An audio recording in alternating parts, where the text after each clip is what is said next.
Maithili express की शानदार प्रस्तुति।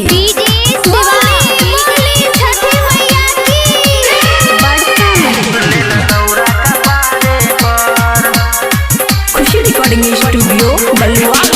छठी मई के पूजा करेला चलन घाटे पर। छठी मई के पूजा करेला चलन घाटे पर। देवरू लेला दौरा कपारे पर।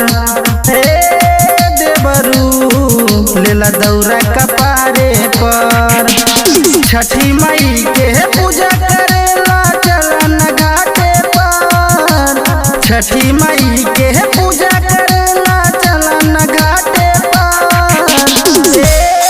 देवरू लेला दौरा कपारे पर। देवरू लेला दौरा कपारे पर।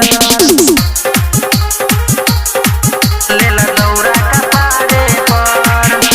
खुशी रिकॉर्डिंग स्टूडियो बलुआ।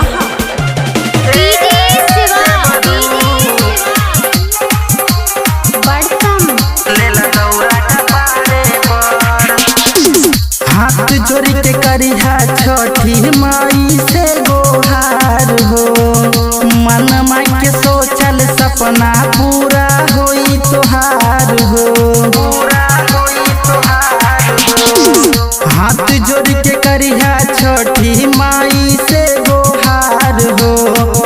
मन माई के सोचल सपना पूरा होई तोहार हो। लाई के लोटा जला तू ढरिहा माई के सुपा पर। लाई के लोटा जला तू ढरिहा माई के सुपा पर। देवरू लेला दौरा कपारे पर। देवरू लेला दौरा कपारे पर। खुशी रिकॉर्डिंग स्टूडियो बलुआ। लेला दौरा कपारे पर। लेला दौरा कपारे पर। जल्दी से चला ना तो हो जाई देर हो। 3 दिन से भूखल हई बानी कमजोर हो।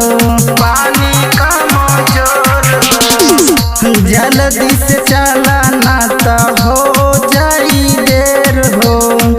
3 दिन से भूखल हई बानी कमजोर हो। लागत ऐसन सुनाए देवरू गिर जाई कहीं पर। लागत ऐसन सुनाए देवरू गिर जाई कहीं पर। देवरू लेला दौरा कपारे पर। देवरू लेला दौरा कपारे पर। छठी मई के पूजा करेला चलन घाटे पर। छठी मई के पूजा करेला चलन घाटे पर। देवरू लेला दौरा कपारे पर। देवरू लेला दौरा कपारे पर। खुशी रिकॉर्डिंग स्टूडियो बलुआ।